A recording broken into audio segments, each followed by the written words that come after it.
কুরবানির দোয়া কোনটি? আমরা জাবের রাদিয়াল্লাহু তাআলা আনহু এবং আনাস রাদিয়াল্লাহু তাআলা আনহু থেকে বর্ণিত হাদিসে আমরা পাই বর্ণিত যে যাবাহা রাসূলুল্লাহ সাল্লাল্লাহু আলাইহি সাল্লাম কাবশাইনি আমলাহাইনি আকরানাইনি ওয়া ওয়াদা রিজলাহু আলা সাফাহিহি ফাকাব্বারা ওয়া সাম্মা ফাকাব্বারা ওয়া হাল্লালা। রাসূলুল্লাহ সাল্লাল্লাহু আলাইহি সাল্লাম নিজে দোয়া করে কুরবানি করেছেন। সেই কুরবানি পশু নিজে জবাই করেছেন, 2টা হৃষ্টপুষ্ট দুম্বা।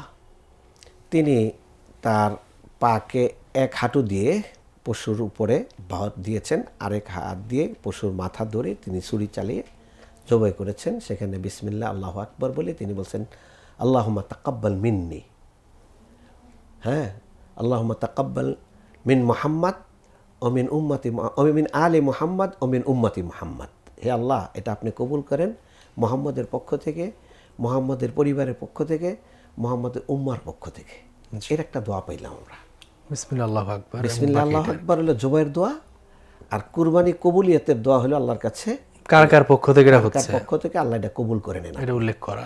এর সাথে আরো বর্ণনা পাওয়া যায় ইন্না সালাতি ওয়া নুসুকি ওয়া মাহইয়ায়া ওয়া মামাতি লিল্লাহি রাব্বিল আলামিন লা শারীকা লাহু ওয়া বিযালিকা উমিরতু আনা আউয়ালুল মুসলিমিন।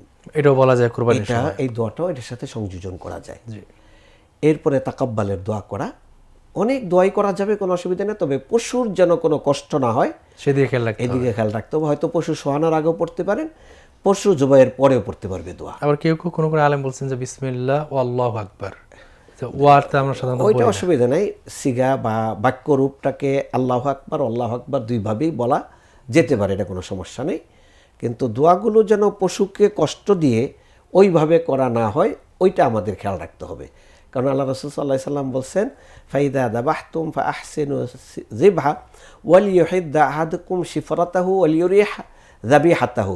ভালো করে যেন ছুরি ধারায় নেয়, আর সে যেন তার পশুকে কষ্ট না দেয়। এই বিষয়টার ব্যাপারে আল্লাহ রাসূল সাল্লাল্লাহু আলাইহি সাল্লাম অনেক গুরুত্ব দিয়েছেন। আমরা কোনো অবস্থাতেই যেন ছুরি দাঁড়ানোর বিষয়টাও পশুর সামনে করতে নিষেধ করে দিয়েছেন দূর থেকে এবং করতে হবে, বলেছেন দূরে করতে যে হবে, আলাদা। হ্যাঁ আতাসবাহু মাররাতাইন, তাকে কি তুমি 2বার জবাই করতে চাও?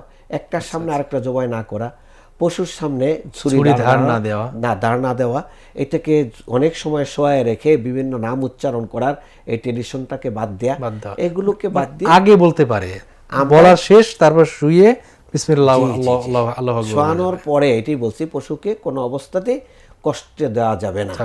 এটা আমাদের খেয়াল রাখতে হবে। আমরা অনেক সময় দেখি অনেক জাতি, কুরবানি তো সব জাতিই করে, বহু জাতি পশুকে অনেক নির্মমভাবে তারা এটাকে প্রাণ নাশ করে। যেমন আমরা অনেক সময় দেখেছি যে এই হিন্দুদের বলিদান, পাঠা বলিদানের মধ্যে এটাকে দাঁত দিয়ে কামড়িয়ে নির্মমভাবে ছিঁড়ে ফেলেছে।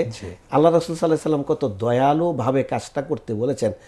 আপনি দেখবেন যে কুরবানির পশুগুলো কুরবানির সময় নিকটবর্তী হলে এগুলো একেবারেই ঠান্ডা হয়ে যায়, যত উগ্র হয়ে থাকুক সে কুরবানির আগে একেবারে নীরব হয়ে যায়, ঠান্ডা হয়ে যায়।